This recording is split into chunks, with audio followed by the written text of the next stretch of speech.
Good morning मित्रांनो. आज आहे 18 डिसेंबर 2025, बुधवार आहे. गुरुवार आहे. मार्गशीर्ष महिन्यातला शेवटचा गुरुवार. उद्या अमावस्या आहे. काळजी घ्या मित्रांनो. अमावस्येला समुद्राला जर तुफानी भरती येऊ शकत असेल तर आपल्या शरीरात 70% पाणीच आहे. त्याला किती भरती येत असेल विचार करा. आपल्यावर कंट्रोल असला तरी काही जणांचा मनावर ताबा राहत नाही. रक्त उसळलेलं असतं. तर वाहनं जपून चालवा, आजूबाजूला लक्ष ठेवा. हे माझं कळकळीची विनंती आहे. कारण अमावस्येला भरपूर ॲक्सिडेंट्स होताना आणि फेटल ॲक्सिडेंट्स होताना मी स्वतः पाहिलेले आहेत बऱ्याच वेळा. तर मी उदय कुर्तकोटी, मुक्काम हरणी, तालुका दापोली, जिल्हा रत्नागिरी. इथं 3 बंदरं आहेत. एक हा नवानगरचा बीच आहे.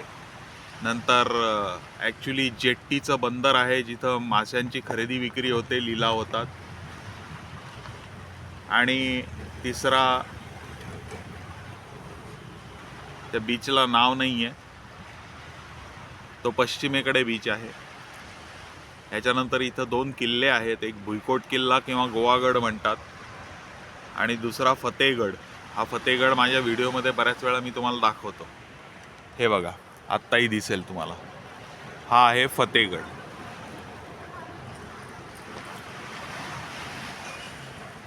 तर असे 2 किल्ले आहेत.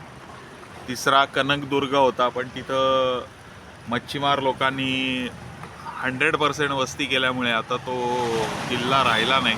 त्याचे काही भग्न अवशेष वगैरे तिथं दिसतात. तर फिरायलाही हरणे खूप छान आहे. मासे स्वस्त आणि चांगले मिळतात, अर्थात लोकल मासे. लोकल माशांची चव जर का तुम्हाला चाखायची असेल तर हरणेसारखं मार्केट नाही. खूप छान असतात, ताजे असतात आणि लोकल मासे पर्यटक घेत नाहीत आणि त्यांना माहितीच नसते. तर त्याच्यामुळे लोकल माशात फसवाफसवी होत नाही. पण सुरमई आणि पापलेट हे हरणे बंदरात येतच नाहीत. त्याचं कारण असं आहे की हरण्याच्या समुद्रामध्ये हे मासेच अवेलेबल नाही आहेत. जे काही तुम्हाला दिसतात सुरमई पापलेट हे सगळेच्या सगळे मुंबई मार्केटमधनं आलेले असतात आणि तेच तुम्हाला इथं ताजे मासे म्हणून खपवले जातात. त्याच्यामुळे मुंबई मार्केटपेक्षा ट्रान्सपोर्टचा खर्च आणि प्रॉफिट हा जर का धरला तर महागच पडतो.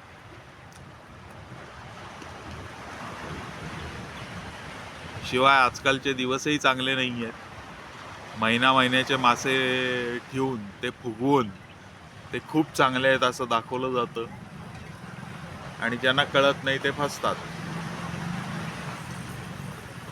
पण लिलावात मात्र बऱ्यापैकी शक्यता असते की तुम्हाला चांगले मासे आणि स्वस्तात मिळतील. पण लोकल मासे घेतलेत तर तुम्हाला तो फ्रेशनेस जो आहे तो त्याच्यामधला नक्की जाणवेल.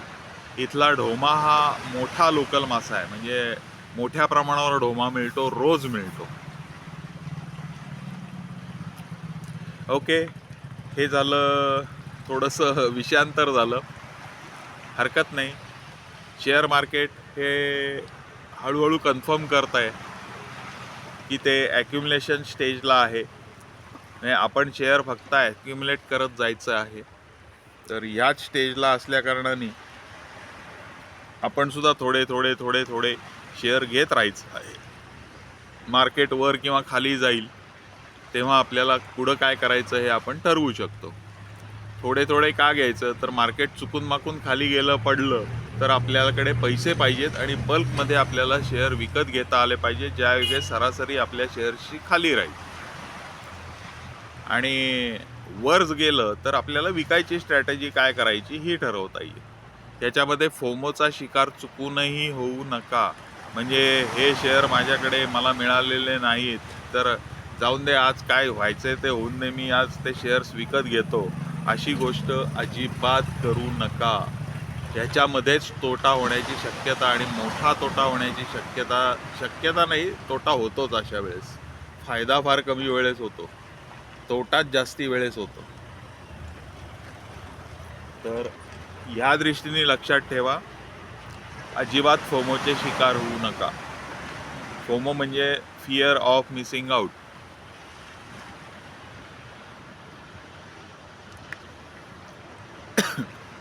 त्याच्यामुळे आपलं जे प्रिन्सिपल आहे की आपण जी लिस्ट तयार केलेली आहे फंडामेंटल शेअर्सची, त्या लिस्टमधले शेअर्स हे वार्षिक न्यूनतम भावाच्या आसपास असतील तर ते शेअर विकत घ्यायला हरकत नाही. अर्थात त्याच्यामध्ये तुम्हाला पेशन्स ठेवावा लागतो, कारण मार्केट पडलं आहे म्हणून जर का ते न्यूनतम भावाला आले असेल तर काहीच प्रॉब्लेम नाही. मार्केट वर गेल्याबरोबर तेही वर जातील. मी तुम्हाला काल एक ग्राफ माझ्या पोस्टमध्ये टाकलेला होता. त्याच्यामध्ये 20 नोव्हेंबर ते 16 डिसेंबर या कालावधीमध्ये माझा सगळा जो लॉस झालेला होता तो परत मिळाला मला. म्हणजे टोटल प्रॉफिट माझा परत मला मिळून गेला. अर्थात काल थोडासा परत लॉस झाला आहे, ठीक आहे, काही प्रॉब्लेम नाही आहे, तोही परत वर येईल. तर याच्यामध्ये पेशन्सचा सगळा खेळ आहे. पॉझिटिव्हली पैसे करायचे असतील तर डे ट्रेडिंगला पडू नका. पोझिशनल क्वचित आपण जे शेअर्स चांगले मोठ्यात मोठे जे शेअर्स आहेत त्या शेअरला फक्त डे ट्रेडिंग करा. मी थोडा अँगल बदलतो कॅमेराचा, कारण इथं लाटा फार छान उसळत आहेत. असं दृश्य कमी वेळा दिसतं, तर होपसो तुम्हाला हे दृश्य दिसत असेल लाटा उसळण्याचं. हो हो हो हो दिसत असणार.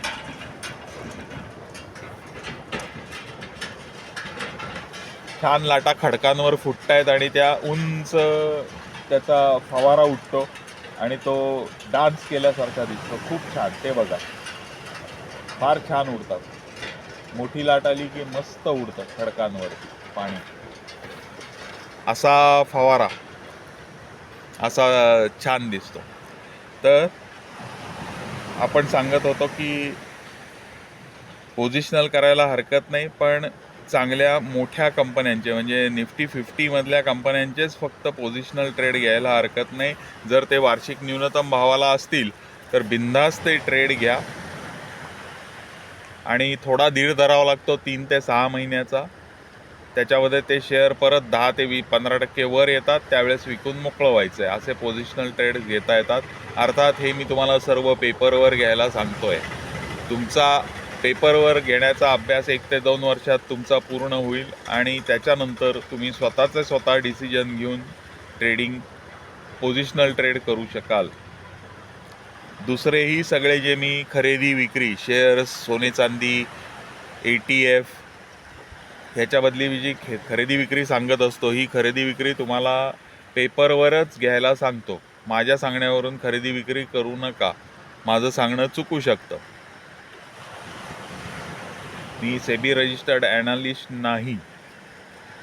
मी फक्त फॅक्ट्स तुमच्या समोर ठेवतोय की काय असतं, मार्केट कसं चालतं, ह्याचे फॅक्ट्स मी तुम्हाला ठेवतोय. आणि या संदर्भात मी एक कोर्स पण चालू करणार आहे पुढच्या महिन्यापासून, जानेवारीपासून. तर त्याची अनाऊन्समेंट जानेवारीच्या पहिल्या आठवड्यात मी करीन. त्याची फी काय असेल, त्याच्यानंतर त्याचं स्ट्रक्चर कसं असेल, स्ट्रक्चर तुम्हाला फायदेशीर असेल. आणि ही मी गॅरंटी देऊ शकतो की ह्याच्यातले निम्म्याहून जास्ती पार्ट्स तुम्हाला कुठंही मार्केटमध्ये शिकायला मिळणार नाहीत. कुठंच नाही शिकायला मिळणार. आणि कुणी हे सांगतही नाही, कारण हे सांगितलं तर त्यांचं स्वतःचं नुकसान आहे. त्यांचा भाव कमी होऊन जातो. त्याच्यामुळे ही गोष्ट तुम्हाला ते कधीही सांगणार नाही. अशा गोष्टी मी तुम्हाला सांगेन.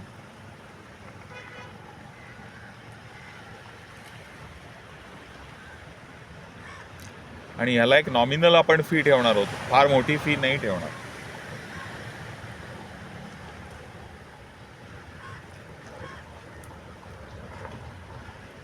तर सोनं आता ठीक आहे, पण चांदी मात्र वर गेलेली आहे. आणि त्याचा खालचा भाव हा मी जो 1.72, 1.73, 1.74, 1.75 सांगितलेला होता, तो आता थोडासा वाढून 1.86, 1.87, 1.88 असा झालेला आहे.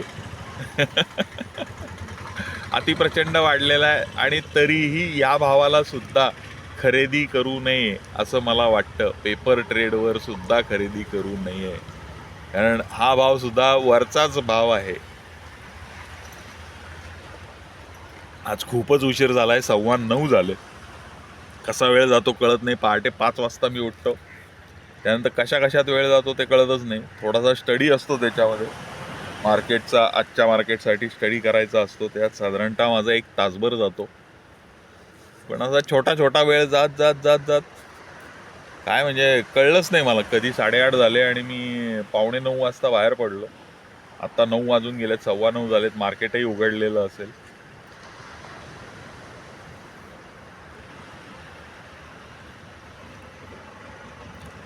तर सोनं चांदी आत्ता वाट्याला जाण्यात अर्थच नाही आहे. एवढ्या ते वर गेलेले आहेत. आणि चुकून माकून पडलं तर आपल्याला जो लॉस होईल तो अतिप्रचंड होऊ शकतो. त्याच्यामुळे आत्ता खरेदी करायची नाही. ज्यांनी पूर्वी खरेदी केलेली आहे त्यांनी विकायचं कारण नाही आहे, त्यांनी ठेवून द्यायचं आहे. त्यांचं फार तर प्रॉफिटमधलं नुकसान होईल. नाही, ज्यांनी 6 महिन्यापूर्वी 4 महिन्यापूर्वीसुद्धा ज्यांनी खरेदी केलेली आहे, 4 कशाला 3 महिन्यापूर्वी ज्यांनी खरेदी केलेली आहे, त्यांनाही प्रॉफिटमधलं नुकसान होईल. मार्केट पडलं तरी, चांदी पडली तरी सुद्धा त्यांना प्रॉफिटमधलं नुकसान होईल. प्रॉफिटच राहील, त्यांना लॉस होणार नाही. तर त्याच्यामुळे कुणीही सोनं चांदी विकायचं नाही. कारण पुढच्या वर्षीचे जे भाव आहेत, माझ्या मते एका महिन्यातच तुम्हाला, आता कितीचं राहिलं आहे चांदी. मी त्या दिवशी तुम्हाला सांगितलं की सोनं हे साधारणतः 2.25 लाख होईल एका महिन्यामध्ये. आता 2.25 लाख व्हायला हार्डलीच रक्कम राहिलेली आहे. तर फारच कमी फरक राहिलेला आहे. म्हणजे मलाच सरप्राईज मिळायची शक्यता आहे की 2.5 लाख सुद्धा होऊ शकेल. हे मला सुद्धा सरप्राईज मिळेल. आणि पुढच्या दिवाळीपर्यंत सोनं चांदी हे 2 लाख, चांदी 3 लाख 100% पोचलेली तुम्हाला दिसेल. म्हणून आज चढ्या मार्केटला खरेदी करू नका. कारण जसं हे वर जाण्याची शक्यता मोठी आहे, तसंच मार्केट पडण्याची सुद्धा शक्यता नाकारता येत नाही. उद्या समजा रशिया युक्रेनचं समझोता झाला आणि युद्ध बंद झालं, जगात सगळीकडे आलबेल चालू झालं, तर सोन्या चांदीचे भाव धप दिशेने खाली येतील.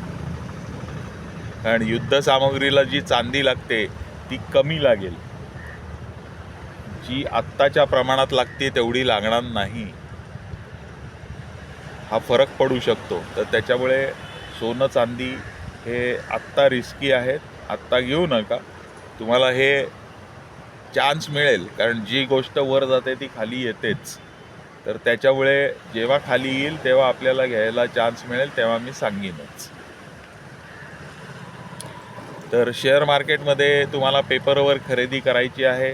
आपण जे स्मॉल कॅपचे स्टॉक्स ज्याची लिस्ट तयार केलेली आहे चांगल्यात चांगले, तर ह्या लिस्टमधले शेअर्स जर न्यूनतम किमतीला आले तर ते तुम्हाला खरेदी करायचे आहेत. जर आधी घेतलेले असतील तर आधीच्या किमतीच्या 5% खाली आल्यानंतर तुम्हाला फक्त 3% ॲड करायचे आहेत. नाही, आधी तुम्ही हा शेअर 1000 रुपयाला घेतलेला असेल तर तो 950ला आला तर तुम्हाला फक्त 100 शेअर्स घ्यायचे असतील टोटल, तर तुम्हाला फक्त 3 शेअर्स त्याच्याबदले विकत घ्यायचे आहेत. चला मित्रांनो, फारसं काही सांगणं नाही आहे. मागच्या पानावरूनच पुढं चालू आहे. फारसा बदल गेल्या महिन्याभरात मार्केटमध्ये झालाच नाही. त्याच्यामुळे काय बोलावं, काय सांगावं हे सुद्धा कळत नाही. काहीतरी मार्केटमध्ये घडत असेल, जागतिक जर का घडामोडी जर का भयानक होत असतील तर काहीतरी सांगण्यासारखं असतं. आता याच्यामध्ये काही न्यूजही आहेत. या न्यूज गमतीशीर म्हणता येतील अशा आहेत. चीनमध्ये काही भागात अति प्रचंड वायू प्रदूषण झालेलं आहे. कशामुळे झालं आहे, काय झालं आहे माहीत नाही. खूप भागांमध्ये झालेलं आहे. ही घडामोड मीडिया सांगत नाही आहेत. त्याच्यानंतर दुसरी घडामोड म्हणजे अमेरिकेने 1965 साली चीनवर लक्ष ठेवायला एक एक यंत्र वरती नंदादेवीला नेलेलं होतं आणि त्या यंत्राला जास्ती काळ पॉवर करण्याकरता त्यांनी एक प्लुटोनियम न्यूक्लिअर रिॲक्टर तिथं ठेवलेला होता की ज्याच्या विजेमुळे ते कंटिन्युएशनमध्ये चालू राहील आणि आपल्याला बातम्या मिळतील. तर जी टीम अमेरिकेचीच टीम होती आणि शेर्पा होते आणि कुणालाही हे माहीत नव्हतं, भारत सरकारलाही त्यांनी सांगितलेलं नव्हतं. आणि ह्या टीमनी वर गेल्यानंतर अतिप्रचंड वादळ आल्यामुळे त्यांनी ते सर्व तिथंच ठेवलं आणि त्याच्यानंतर की बाबा हे वादळ शमल्यानंतर आपण परत येऊ, पण त्याच्यानंतर प्रचंड थंडी प्रचंड वादळं आली, त्याच्यामुळे ते तिथंच ठेवलं आणि 6 महिन्यांनी ते परत आलं तेव्हा ते गायब झालेलं होतं. आणि त्या गायबचे परिणाम म्हणजे आज जे आपल्या नद्यांचे स्रोत आहेत उत्तर भारतातल्या ते सर्व पोल्यूट झालेले आहेत, त्याच्यामध्ये रेडिएशनचे अंश सापडत आहेत. हा एक मोठा प्रॉब्लेम आहे की जी परत आपली मीडिया आपल्यापर्यंत आणत नाही आणि ही गोष्ट न्यूयॉर्क टाइम्समध्ये प्रसिद्ध झालेली आहे. चला, अशा काही मजेशीर बातम्या माझ्याकडे भरपूर आहेत की ज्या मीडिया सांगत नाही. पण मागच्या वेळेस मी जेव्हा हा व्हिडिओ टाकलेला होता मीडियानी न दाखवलेल्या बातम्या, तर ह्याला रिस्पॉन्स अत्यंत कमी मिळाला. त्याच्यामुळे मी हा परत उपद्व्याप चालू केला नाही. तर मी तुम्हाला मीडियानी न दाखवलेल्या न सांगितलेल्या बातम्या आणि त्यांचे स्रोत हे सगळं तुम्हाला सांगितलं असतं. ठीक आहे, काही प्रॉब्लेम नाही, हे ऐकायलाच पाहिजेत, अशातल्या बातम्या नाही आहे. चला मित्रांनो, भेटूया परत पुढच्या व्हिडिओमध्ये. Bye, good day, see you.